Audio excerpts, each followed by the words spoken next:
Traditionally क्या है कि हिंदुस्तान जैसे मुल्क में क्लास जो है, पैसा जो है, वो कास्ट डिफाइन करती है।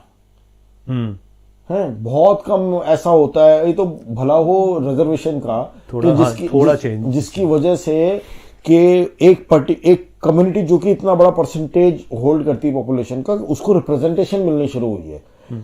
उससे अलहदा हिंदुस्तान के अंदर पैसा किसके पास है? अपर कास्ट के पास, चाहे हिंदू है या मुसलमान है।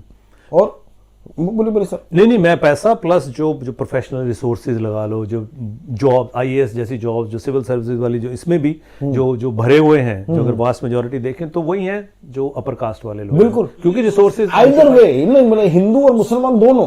हाँ, वही प्रिविलेज्ड क्लास। हाँ, मैं ये नहीं कह रहा, मैं क्योंकि बड़ा आसान है हमारी बात को इस तरह से कंस्ट्रक्ट कर देना, कोई ये मान जाए कि मैं ये डिनाई कर रहा हूं कि इंडिया में इस्लामोफोबिया नहीं है इस टाइम। ठीक है, बिल्कुल है, और बिल्कुल नाजायज है, वो बिल्कुल गलत है। Anybody who loves a secular society will not come and से कि इंडिया में इस्लामोफोबिया नहीं है।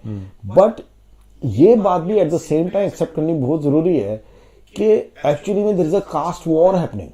सिखिज्म में भी सिमिलर सीन है जी, वहां पे भी कहने, मतलब सिखिज्म इज जैसे जब आया था 300 साल पहले, अभी थोड़े और ज्यादा हो गए ऊपर, तो then it was the progressive religion. हाँ, हर चीज़ों का अच्छा, मतलब पंजाब में तो ये हाल था कि जो एल्डर बड़ा बेटा है उसको सरदार बना दिया जाता था कि responsibility and this and that के चक्कर में। ये जो पीछे के 30-40 साल, जो 30 साल गुजरे हैं, और उसमें रेडिकलाइजेशन वहाँ भी हुई है, और वहाँ पे भी कास्टिज्म गया नहीं है कहीं पे। कहाँ गया? तो वही मैं कह रहा हूँ, ये तो प्रोग्रेसिव रिलीजन, न्यू रिलीजन, जिसका मेन काम था कि ऐसी चीज़ों को इरेडिकेट करना, वहां पे भी, क्योंकि ये कल्चरली इतना एम्बेडेड है हमारे अंदर कि आप कुछ भी नया कर लो। नए नए सेक्ट भी बन रहे हैं, it's a matter of time. नए नए सेक्ट कितने आ गए हैं, वहां पे भी ये कास्ट और हायरार्की बननी शुरू हो जाएगी।